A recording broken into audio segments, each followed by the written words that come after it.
আসসালামু আলাইকুম, স্বাগত জানাচ্ছি আরটিভি রাতের সংবাদে। আপনাদের সাথে আছি আমি পারভিন মিতু। সাবেক সেনাপ্রধান আজিজ আহমেদের দুর্নীতির অভিযোগগুলো দুদক তদন্ত করবে বলে জানিয়েছেন সংস্থাটির চেয়ারম্যান মোহাম্মদ মঈনুদ্দিন আব্দুল্লাহ।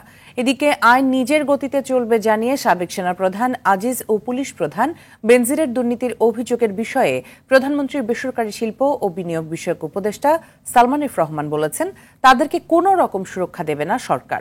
বিস্তারিত জানাচ্ছেন নাজিব ফরাইজি। সময়টা ভালো যাচ্ছে না সাবেক সেনাপ্রধান জেনারেল অবসরপ্রাপ্ত আজিজ আহমেদের। বড় ধরনের দুর্নীতিতে সম্পৃক্ততার অভিযোগে পরিবার সহ তার বিরুদ্ধে গত 21শে মে নিষেধাজ্ঞা দিয়েছে যুক্তরাষ্ট্র। এরপর থেকেই যেন মুদ্রার অপর পিঠ দেখতে শুরু করেছেন নানা সময়ে আলোচিত সমালোচিত সাবেক এই সেনা প্রধান। সরকারের নীতি নির্ধারকদের অনেকেই প্রকাশ্যে বলছেন তার দুর্নীতির দায় নেবে না সরকার। সেনা প্রধান আমাদের দেশের প্রচলিত আইনে অন্যায় যে করবে তাকে শাস্তির কাছে সমর্পণ করা। জেনারেল আজিজের বিরুদ্ধে ওঠা দুর্নীতির অভিযোগ অনুসন্ধানের আবেদন করেছেন সুপ্রিম কোর্টের আইনজীবী সালাহ উদ্দিন রিগান। দুদক চেয়ারম্যান জানান, অভিযোগগুলো এড়িয়ে যাওয়ার সুযোগ নেই। একজন সেনাপ্রধানের বিরুদ্ধে যখন এই ধরনের অভিযোগ আসে, তখন দেশের প্রতি এবং আমাদের দেশপ্রেমিক সেনাবাহিনীর প্রতি এবং দেশের ভাবমূর্তি সবই ক্ষুণ্ণ হয়। দুদকের শিডিউলভুক্ত যদি কোনো অপরাধের অভিযোগ থাকে, তাই দুদকে তো ওটা আমাদের নেওয়া ছাড়া তো বিকল্প কিছু নাই। আমরা দেখবো, অভিযোগটা পরীক্ষা করে দেখবো। সচিবালয়ে স্বরাষ্ট্র মন্ত্রণালয়ে বৈঠক শেষে প্রধানমন্ত্রীর বেসরকারি শিল্প ও বিনিয়োগ বিষয়ক উপদেষ্টা সালমান এফ রহমান জানান, জেনারেল আজিজ ও বেনজিরের দুর্নীতিকে সুরক্ষা দেবে না সরকার। যতই ইনফ্লুয়েন্সিয়াল হোক না কেন, সরকার কিন্তু কোনো রকম প্রোটেকশন কাউকে দেওয়া হবে না। তো সেটা তো আমরা এটা বলে, ওটা আইন অনুযায়ী আইনের নিজের গতিতে চলবে। কলকারখানা, শিল্প ও বাণিজ্যিক প্রতিষ্ঠানে দুর্ঘটনা রোধ ও নিরাপদ কর্ম পরিবেশ নিশ্চিত করতে গঠিত জাতীয় কমিটির এ সভায় সভাপতিত্ব করেন সালমান এফ রহমান। নাজিব ফরাইজি, আরটিভি, ঢাকা। সংসদ সদস্য আনারুল আজিম হত্যার মূল পরিকল্পনাকারী আখতারুজ্জামান শাহীনকে যুক্তরাষ্ট্র থেকে ফেরাতে কূটনৈতিকভাবে সর্বোচ্চ চেষ্টা করা হবে বলে জানিয়েছেন ডিএমপি কমিশনার হাবিবুর রহমান। হত্যার মোটিভ জানতে শাহীনকে গ্রেপ্তার করা জরুরি বলেও মনে করেন তিনি। এদিকে কলকাতার সঞ্জীবা গার্ডেনের সেপটিক ট্যাঙ্কে পাওয়া মাংসের টুকরা আনারের দেহাংশ কিনা সেই ডিএনএ পরীক্ষার জন্য দ্রুত ভারত যাচ্ছেন তার কন্যা মুনতারিন ফেরদৌস ডরিন। সাদিয়া কানিজা রিপোর্ট। ঝিনাইদহ ৪ আসনের সংসদ সদস্য আনোয়ারুল আজিম আনার হত্যাকাণ্ডের জট একে একে খুলতে শুরু করেছে। অভিযুক্তদের শনাক্ত করেছে গোয়েন্দা পুলিশ। কলকাতার নিউ টাউনের সঞ্জীবা গার্ডেনের সেপটিক ট্যাঙ্কে উদ্ধার হওয়া 4 কেজি মাংসের টুকরা এমপি আনারের কিনা তা জানতে ডিএনএ পরীক্ষা করা হবে। এমপি কন্যা ডরিন কলকাতায় যাওয়ার প্রস্তুতি নিচ্ছেন। জিজ্ঞেস করছিলাম যে আসলে কি আপডেট, লাস্ট আপডেটটা কি। ওনারা আমাকে বললো যে আপনি ইন্ডিয়াতে আসেন, আজকের মধ্যে আমি হয়তো এই পাসপোর্টটা হাতে পেয়ে যাব। পাওয়ার পরপরই যদি সময় থাকে তাহলে আজকে আমি কলকাতার উদ্দেশ্যে রওনা দিব। মরদেহের সন্ধানে বুধবারও কলকাতায় অভিযান চালায় দুদেশের গোয়েন্দারা। রাতের মধ্যেই উদ্ধার হওয়া মাংসের টুকরার ফরেনসিক রিপোর্ট আসতে পারে বলে জানান বিশেষজ্ঞরা। ডিএমপি হেডকোয়ার্টারে database and analysis of road crash software প্রশিক্ষণের উদ্বোধন করে ডিএমপি কমিশনার বলেন, ডিএনএ পরীক্ষায় সব পরিষ্কার হবে। খণ্ডিত কিছু মাংস উদ্ধার করা হয়েছে, সেটি আসলেই আমাদের মাননীয় সংসদ সদস্যের কি না সেটি ডিএনএ টেস্ট করলেই কেবল বোঝা যাবে। যুক্তরাষ্ট্রের সঙ্গে বন্দি বিনিময় চুক্তি না থাকায় আনার হত্যার মূল পরিকল্পনাকারী শাহীনকে দেশে ফেরাতে কূটনৈতিক তৎপরতা চালাচ্ছে পুলিশ। হত্যার মোটিভ কি, এটি এখনো পর্যন্ত বাংলাদেশি পুলিশ কিংবা ইন্ডিয়ান পুলিশ কেউই উদ্ধার করতে পারেনি। যিনি পরিকল্পনাকারী তিনি এখন দেশের বাইরে রয়েছেন, তাকে গ্রেপ্তার করলেই কেবল এই হত্যার মোটিভ জানা সম্ভব হবে। যদিও এই মুহূর্তে সেই ধরনের কোনো কন্ট্রাক্ট তাদের সাথে নেই, তারপরেও অন্য যে কোনো মাধ্যম বা কূটনৈতিক যে কোনো চ্যানেলে সর্বোচ্চ চেষ্টা এ বিষয়ে করা হবে। গত 11 মে ভারতে গিয়ে নিখোঁজ হন সংসদ সদস্য আজিম। 21 মে গোয়েন্দারা নিশ্চিত হন তিনি খুন হয়েছেন। এরপর থেকে মরদেহের সন্ধানে অনুসন্ধান চালাচ্ছে দুদেশের গোয়েন্দারা। সাদিয়া কানিজ, RTV, ঢাকা। যুদ্ধে বিপুল পরিমাণ অর্থ ব্যয় না করে সেই অর্থ জলবায়ু অভিঘাত মোকাবেলা সহ পৃথিবী ও মানুষের কল্যাণে ব্যয়ের আহ্বান জানালেন প্রধানমন্ত্রী শেখ হাসিনা।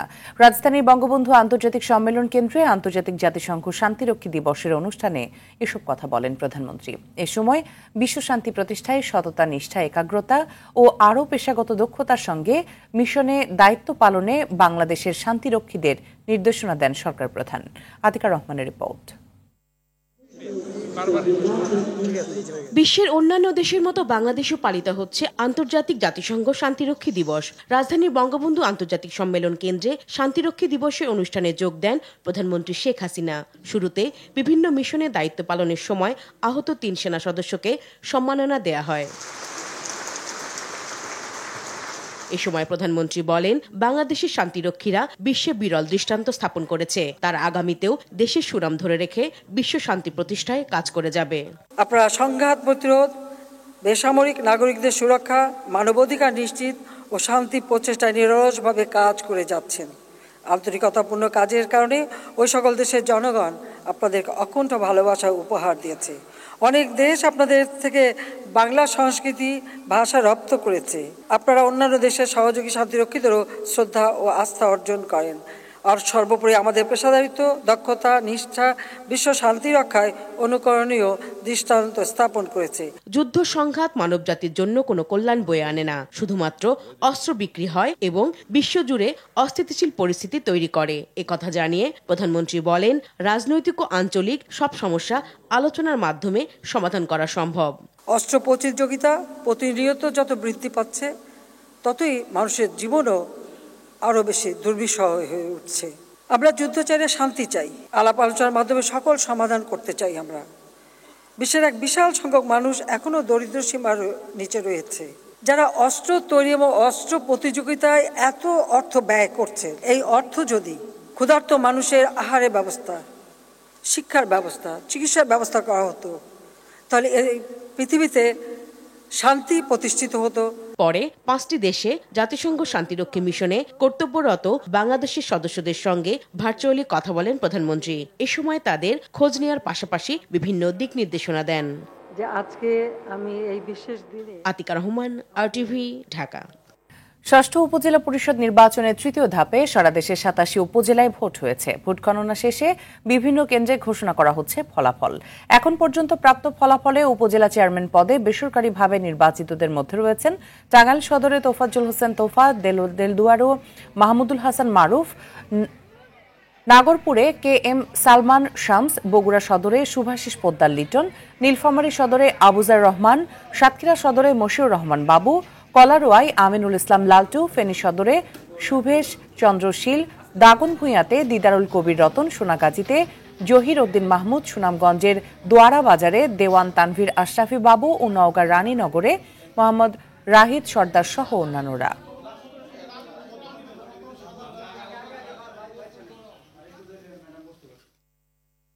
উপজেলা নির্বাচনের তৃতীয় ধাপে 87 উপজেলায় প্রায় 35% ভোট পড়েছে বলে জানিয়েছেন প্রধান নির্বাচন কমিশনার কাজী হাবিবুল আওয়াল।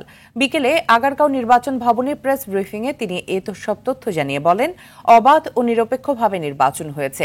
এবার 1152 জন প্রার্থী ছিলেন। ইভিএমে 16 উপজেলায় এবং বাকিগুলো ব্যালট পেপারে ভোট নেওয়া হয়েছে। ভোট কারচুপির চেষ্টায় 30 জনকে আটক করা হয়েছে এবং 2 জনের কারাদণ্ড হয়েছে বলে জানান সিইসি। একজন প্রিজাইডিং অফিসার অসুস্থ হয়ে মারা গেছেন বলেও জানান তিনি। আমাদের মিডিয়ার ভাই বোনরা সকলেই অবাধে উপস্থিতির যে তথ্য পেয়েছি, সেটা আমার বা আমাদের পর্যালোচনায় এটা 35± হতে পারে। আইনশৃঙ্খলা রক্ষাকারী বাহিনী, ম্যাজিস্ট্রেট তারা তৎপর ছিলেন। 30 জনকে আটক করা হয়েছে। তারা ভোট কারচুপির চেষ্টা করেছিলেন। সহিংসতায় তেমন কেউ আহত হন নাই। আমাদের একজন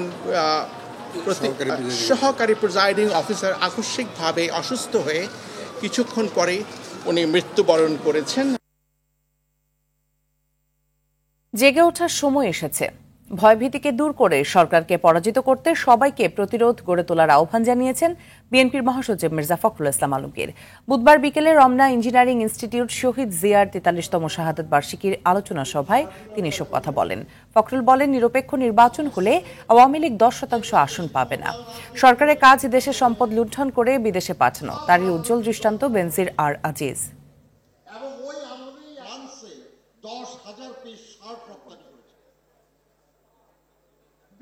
সাবেক পুলিশ প্রধান তার আজকে হাজার হাজার দুর্নীতির চিত্র পত্র পত্রিকায় বেরিয়ে আসছে। তাকে আপনি লালন করেছেন, আমেরিকান স্যাংশন পাওয়ার পরেও তাকে আপনারা আইজি বানিয়েছেন। সমস্ত ভয় ভীতি সবকিছুকে তাচ্ছিল্য করে আজকে আমরা সবাই বেরিয়ে পড়ি।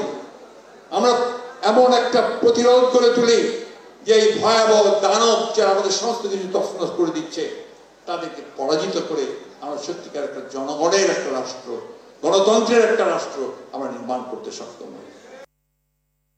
তৃতীয় ধাপের উপজেলা পরিষদ নির্বাচনও অবাধ ও শান্তিপূর্ণভাবে সম্পন্ন হয়েছে বলে মন্তব্য করেছেন আওয়ামী লীগের সাধারণ সম্পাদক ওবায়দুল কাদের। বুধবার সন্ধ্যায় ধানমন্ডিতে আওয়ামী লীগ সভাপতি রাজনৈতিক কার্যালয়ে সংবাদ সম্মেলনে এ কথা বলেন তিনি। ওবায়দুল কাদের বলেন, অবাধ ও শান্তিপূর্ণ নির্বাচন অনুষ্ঠানে নির্বাচন কমিশন যথেষ্ট তৎপর ছিল। বিএনপির সমালোচনা করে তিনি বলেন, গত নির্বাচনে আওয়ামী লীগ বিজয়ী হওয়ার পর বিএনপির গলাবাজি অনেক বেড়েছে। এছাড়া সংবাদ সম্মেলন শেষে হকার্স লীগের ২৩তম প্রতিষ্ঠা বার্ষিকী উপলক্ষে কেক কাটা হয়। এ সময় আওয়ামী লীগের প্রচার ও প্রকাশনা সম্পাদক আব্দুস সোবহান গোলাপ সহ হকার্স লীগের নেতাকর্মীরা উপস্থিত ছিলেন। সারা দেশে দু একটি বিচ্ছিন্ন ঘটনা ব্যতীত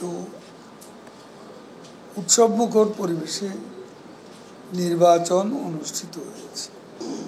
আওয়ামী লীগ গত নির্বাচনে আওয়ামী লীগের বিজয়ের পরও বিএনপি এখন তাদের গলাবাজিটা আগের তুলনায় অনেক বেড়ে গেছে।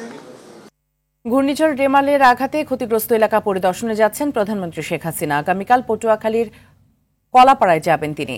২৬ মে রাত থেকে ২৭ মে রাত পর্যন্ত দেশের বিভিন্ন জেলার উপর দিয়ে আঘাত হানে রেমাল। এতে দেশের উপকূলীয় জেলা পটুয়াখালীতে ব্যাপক ক্ষতি হয়।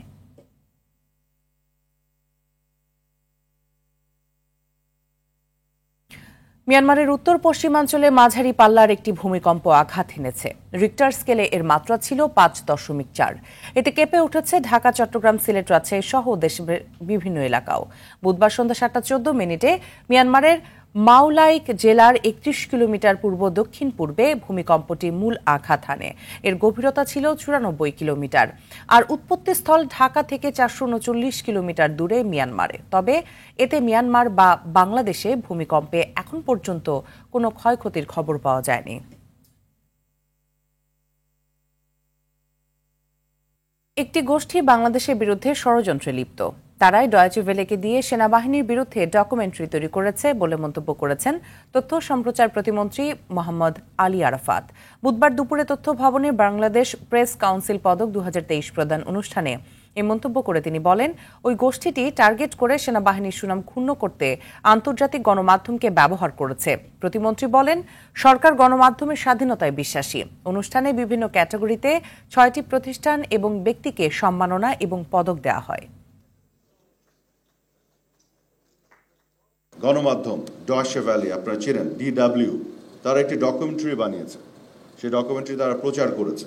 আন্তর্জাতিকভাবে শান্তিরক্ষা মিশনে আমাদের যে পারফরমেন্স, আমরা গোটা বিশ্বব্যাপী আমাদের যে সুনাম, সেই সুনামকে ক্ষুণ্ণ করার জন্য, আমাদেরকে খাটো করে দেখানোর জন্য এক ধরনের ম্যালিশিয়াস, দুরভিসন্ধিমূলক একটি অপপ্রচারমূলক একটি ডকুমেন্টারি তারা তৈরি করেছে। এটি কিন্তু বাংলাদেশের বিপক্ষে, এটি কিন্তু কোনো দলের বিপক্ষে নয়, কোনো ব্যক্তির বিপক্ষে নয়। ঢাকা কুয়ালালামপুর ৩০,০০০ টাকার একমুখী টিকিটের দাম লাখ টাকা ছাড়িয়েছে। এই পথে শ্রমিক যাত্রীরা পড়েছেন চরম সংকটে। এ অবস্থার জন্য এয়ারলাইন্সগুলোর কারসাজিকে দায়ী করেন association of travel agencies of Bangladesh, ATAB নেতারা। উড়োজাহাজ প্রতিষ্ঠানগুলো দেখাচ্ছে নানা অজুহাত। শরীদ খানের রিপোর্ট।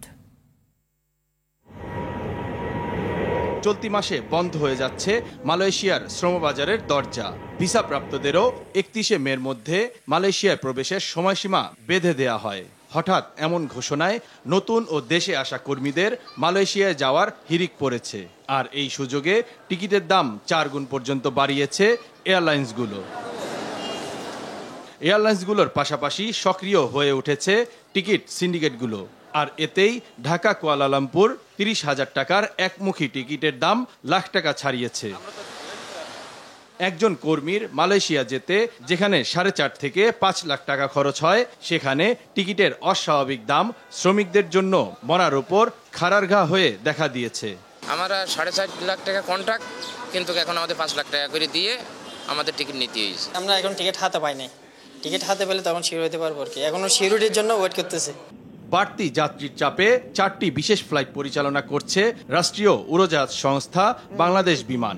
আরও 4টি ফ্লাইট পরিচালনার চেষ্টা করছে তারা। বেসরকারি এয়ারলাইন্সগুলো বাড়তি ফ্লাইট পরিচালনার চেষ্টা করছে, তারপরও মিলছে না টিকিট। প্রতিদিনই বিভিন্ন ট্রাভেল এজেন্সি আমাদের কাছে জানাচ্ছে, ফোন করছে যে এক্সট্রা ফ্লাইট তো দিছে, সিস্টেমে দেখা যাচ্ছে এক্সট্রা ফ্লাইট আছে, কিন্তু আমরা তো টিকিট পাইলাম না। ক্রাইসিস হয়েছে বা এক্সট্রা ফ্লাইট দিচ্ছেন, কুয়ালালামপুর ঢাকা খালি আসবে, সেটা ঠিক আছে। তার মানে কি 30,000 টাকারটা 40,000 হইতে পারে, 50,000 হইতে পারে, না ধরে নিলাম ডাবল হইলো 60,000 টাকা হইতে পারে। 1 লক্ষ বা 1,10,000 টাকা কেন হবে? দাম বাড়ানোর জন্য মালয়েশিয়া থেকে ফেরার পথে সিট খালি থাকার যুক্তি দেখাচ্ছে এয়ারলাইন্সগুলো। ওনাদের এই তথ্যটা আমি কালকেও বলেছি, এটা ঠিক না। এটা ওপেন করে দেওয়া হয়েছে।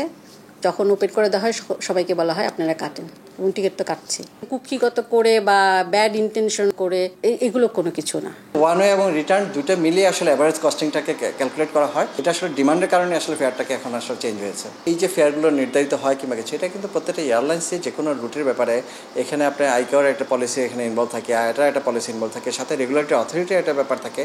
যাত্রী চাহিদার সুযোগে টিকিটের অস্বাভাবিক দাম বাড়ানোর প্রবণতায় লাগাম টানার দাবি রেমিটেন্স যোদ্ধাদের।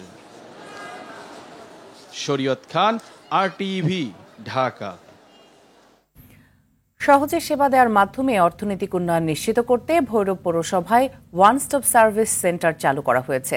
যৌথভাবে এর অর্থায়ন করেছে বাংলাদেশ ও সুইজারল্যান্ড। সম্প্রতি সুইজারল্যান্ডের রাষ্ট্রদূত টেরুং রেঙ্গোলি ও ভৈরব পৌরসভায় মেয়র মোহাম্মদ ইফতেখার হোসেন এই কার্যক্রম উদ্বোধন করেন।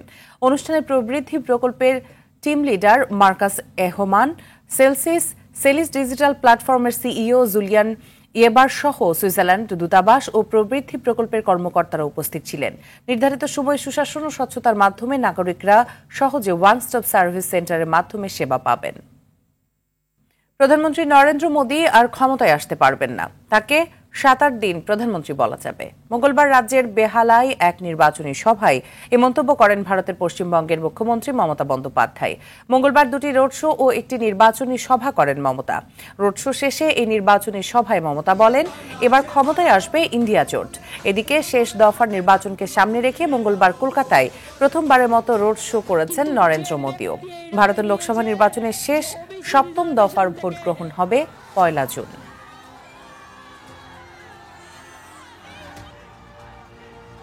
গাজায় ফের ইসরায়েলি হামলায় 13 জন নারী সহ অন্তত 21 জন নিহত হয়েছেন। আহত হয়েছেন আরও অর্ধশতাধিক মানুষ। গাজার দক্ষিণাঞ্চলীয় রাফা শহরের কাছে শরণার্থীদের তাঁবু ক্যাম্পে ইসরায়েলি হামলায় হতাহতের ঘটনা ঘটে। ফিলিস্তিনিদের সরকারি বার্তা সংস্থা ওয়াফা জানিয়েছে, এই এলাকাটিতে বিমান হামলা চালিয়েছে ইসরায়েল। তবে রাফায় এই হামলা চালানোর কথা অস্বীকার করেছে ইসরায়েলি সামরিক বাহিনী।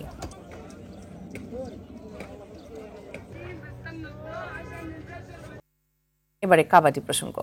ইন্দোনেশিয়াকে 59-19 পয়েন্ট হারিয়ে বঙ্গবন্ধু কাপ আন্তর্জাতিক কাবাডি টুর্নামেন্টে টানা 3য় জয় তুলে নিয়েছে স্বাগতিক বাংলাদেশ।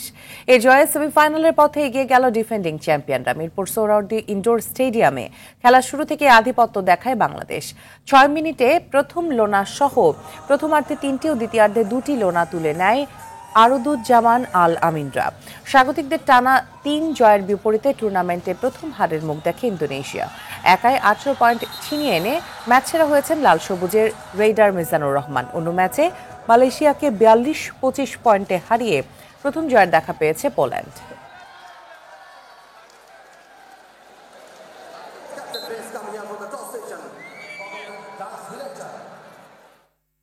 রাতের সংবাদ এই পর্যন্ত। সর্বশেষ সংবাদ জানতে যে কোনো মোবাইল ফোন থেকে 2414 নম্বরে ডায়াল করুন। মধ্যরাতের সংবাদ 1টায় দেখার আমন্ত্রণ রইল। ধন্যবাদ সবাইকে।